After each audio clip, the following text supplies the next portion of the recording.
I have always been drawn to antique electronics, those relics of the past that seem to whisper stories through their worn-out surfaces and aged mechanics. That day, the sky hung low, heavy with the promise of rain, and the air carried the scent of damp pavement. I wandered into a small, dimly lit flea market, the wooden floorboards creaking beneath my steps. Shelves sagged under the weight of forgotten artifacts, layers of dust dulling the luster of objects that had once been treasured possessions. Then, in the corner, nestled between stacks of old books and rusting trinkets, I saw it. An old radio. Its wooden exterior bore the fine cracks of time, the brass dials tarnished with age. A relic from the 1950s, it sat silent and unassuming, yet there was something about it, something that called to me. I brushed away the dust, fingers tracing the etched scratches along its surface. A history unknown. A story forgotten. I had to have it. I carried it to the counter, where the shopkeeper, a shadowed figure hunched over the register, took my payment without much interest. But just as I turned to leave, he spoke, his voice low and raspy, barely louder than a breath. "Only listen before midnight." I looked up. His back was already turned, as if the warning had never been spoken at all. I shook off the unease, cradling the radio in my arms as I made my way home. That night, I placed it carefully on my desk, inspecting it under the glow of my study lamp. From a technical perspective, it was nothing unusual, just an old, standard AM/FM receiver. I adjusted the dials, the static humming softly before fading into a smooth jazz melody. The speakers crackled slightly, but the sound was rich, melancholic, carrying the weight of a bygone era. A harmless piece of nostalgia. Or so I thought. Until 11:57 p.m. I was getting ready for bed. The apartment was quiet, save for the rhythmic ticking of the wall clock. Then, the radio turned on by itself. A sudden burst of static, a low hiss like distant whispers bleeding through the speakers. I frowned. The radio had no timer function. No reason to turn on alone. I walked over, my fingers brushing against the dial.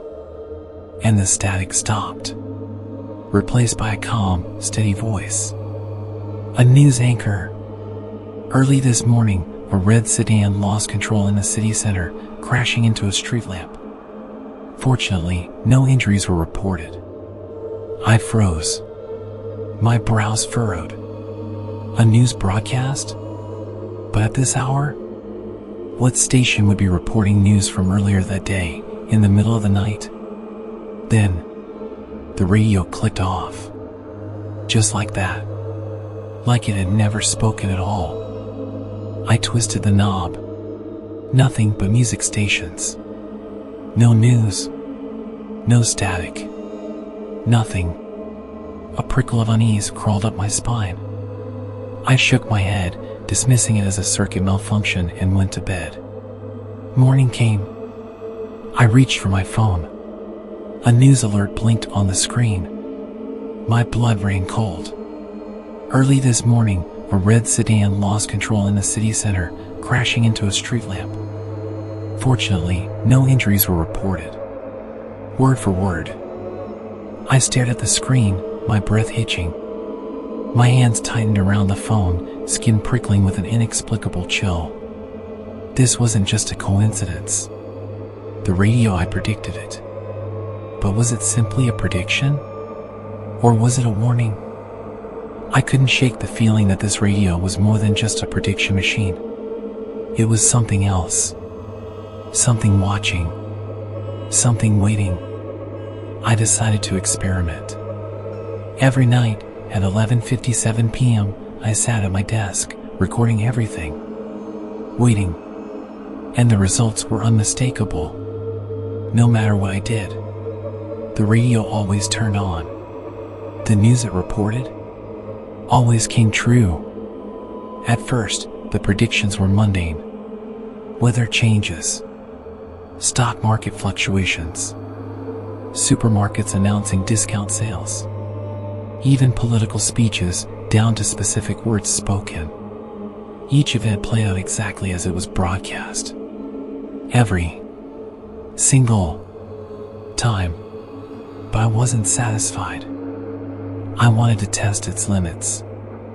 I unplugged it. It still turned on. I sealed it in a metal box, isolating it from any radio signals. It still spoke. This wasn't an ordinary machine. It was something else. Something that knew. Something that didn't care about the laws of reality. Then came the night it changed everything. The night it predicted my death. Tonight, a scientist will die during a radio experiment. Cause of death, electrocution. The words froze me. A cold, creeping terror gripped my throat. Was it talking about me? I stayed away from everything electrical. No devices. No exposed wires. I even avoided touching light switches. Midnight passed. I was still alive. I let out a shaky breath, almost laughing at myself. Maybe I had cheated fate. Maybe this thing wasn't as powerful as I feared. Then my phone buzzed. A news alert. I almost didn't want to look. But I did. And my blood ran cold. Breaking news, physicist Richard Miller dies in a laboratory accident. Cause of death, electrocution. I stared. My vision blurred. It wasn't me. But it was still true. Someone had died. Someone had to die. And this time, the radio had just chosen someone else. I dug deeper. Miller's lab was in the same city. His research? Radio frequencies. The realization hit me like a lead weight. The radio wasn't just predicting the future. It was controlling it. The death it announced had to happen, but it had been able to change the target. I looked at the radio, sitting motionless on my desk. For the first time, I felt like I was staring at a living thing. A patient predator waiting for its next moment to speak. Waiting for the next midnight. Waiting for its next victim. I wasn't in control anymore. It was. And I had no idea what it would decide next. I stopped researching the radio. I stopped testing it. I tried to pretend it didn't exist. But it didn't matter. Every single night at 11:57 p.m. it would turn on by itself. Always. No matter how much I tried to drown myself in alcohol, no matter how much I tried to block it out. It always spoke. And then, one night, it spoke my name. I was curled up on my sofa, the dim glow of a single lamp barely keeping the shadows at bay. Outside, the wind howled through the empty streets, making the trees outside my window shudder and twist. I kept my eyes closed, praying that maybe, just maybe, if I ignored it, it wouldn't happen tonight. But when the clock hit 11:57, the static sliced through the silence. Louder than ever before. The radio switched on by itself. A surge of nausea twisted my stomach. Something was wrong. Terribly, terribly wrong. Then, the voice spoke. Calm. Steady. Too steady. Tonight, journalist Max Winter was found dead in his apartment. I froze. My mind went blank. The voice had never spoken my name before. But tonight, it was predicting my death. My breath came in short, shaky gasps. I stared at the radio's dim red light, the glow pulsating like a watchful eye. Then, the voice continued. The killer is standing right behind you. The world collapsed. My body went rigid. Every muscle in me locked. My brain screamed at me to run, to move, to turn around. But I couldn't. I couldn't.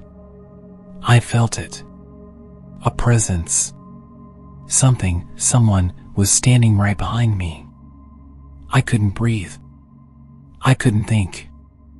I just knew that if I turned around, I wouldn't be alive to see what was there. But I had to look. I had to know. Slowly. Agonizingly slowly. I turned my head. Nothing. The apartment was empty. The door was locked.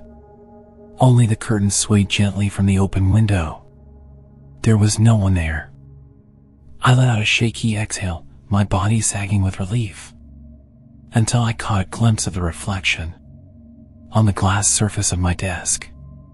The radio's shiny exterior.